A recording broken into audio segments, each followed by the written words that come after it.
voudrais simplement dire que dans mon programme, dans mon plan de campagne et dans le programme que nous avons au niveau de la fédération, sur la base duquel naturellement nous avons été élus, nous avons, comme vous le savez, placé la formation au centre de nos activités. Pourquoi la formation au centre de nos activités? Parce que nous avons fait un petit constat, un petit diagnostic, et nous nous sommes rendus compte que dans tous les domaines, dans tous les métiers du football, nous avions un déficit de cadre. Un déficit de cadre en entraînement, en arbitrage, j'entends l'arbitrage, c'est-à-dire les acteurs arbitres et puis les formateurs. Nous avons un déficit de cadre dans le cadre du football féminin même. Et nous avons pensé qu'il fallait petit à petit combler ce déficit. Donc c'est pour cette raison que nous avons, depuis que nous sommes là, mis en place plusieurs formations, parmi lesquelles la formation des journalistes. Parce que vous savez qu'aujourd'hui, le football évolue tous les jours et ne serait-ce que dans le domaine des lois du jeu, les lois du jeu évoluent tous les jours et changent d'une année à l'autre. Il y a des amendements qui sont apportés. Et vous qui avez la responsabilité de retransmettre les matchs, je pense que vous ne devez pas être à la remorque de l'évolution du football.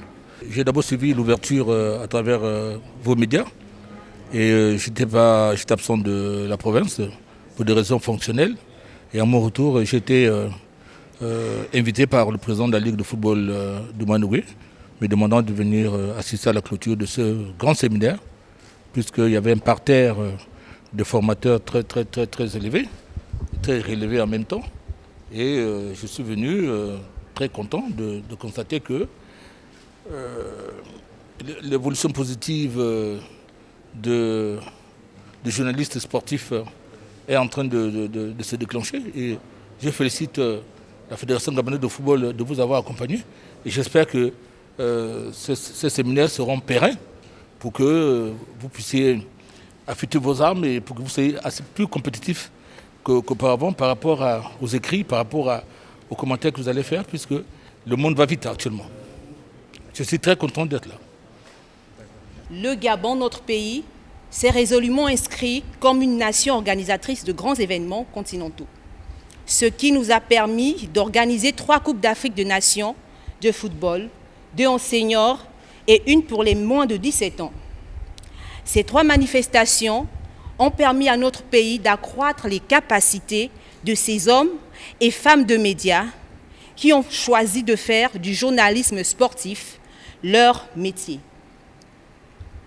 Comme l'indique le thème de cette session de formation, le journalisme sportif gabonais et l'exigence de qualité, retour aux fondamentaux dans un contexte compétitif.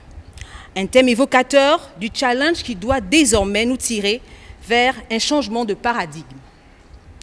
Les modules enseignés nous ont permis de mesurer la complexité du métier que nous pratiquons tant dans la forme que dans le fond.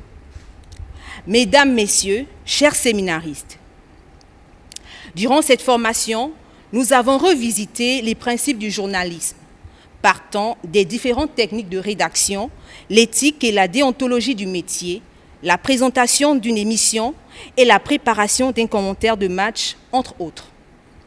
De même, nous avons été édifiés sur la médecine sportive, les lois du jeu, aux récentes modifications du board, incluant celles dites exceptionnelles en raison de la crise liée à la Covid-19. Les ateliers sur le système de jeu d'une équipe de football et les techniques de commentaire de match en passant par le montage vidéo nous ont permis, en n'en point douter, de remettre au goût du jour nos notions.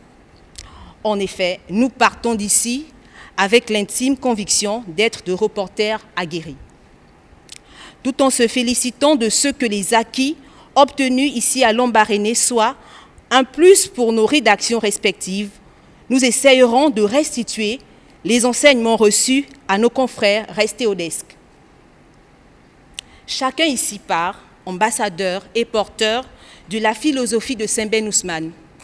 La compétence doit être la vertu du journaliste africain. Ainsi, nous, journalistes sportifs, regagnons nos rédactions avec un sentiment de totale satisfaction.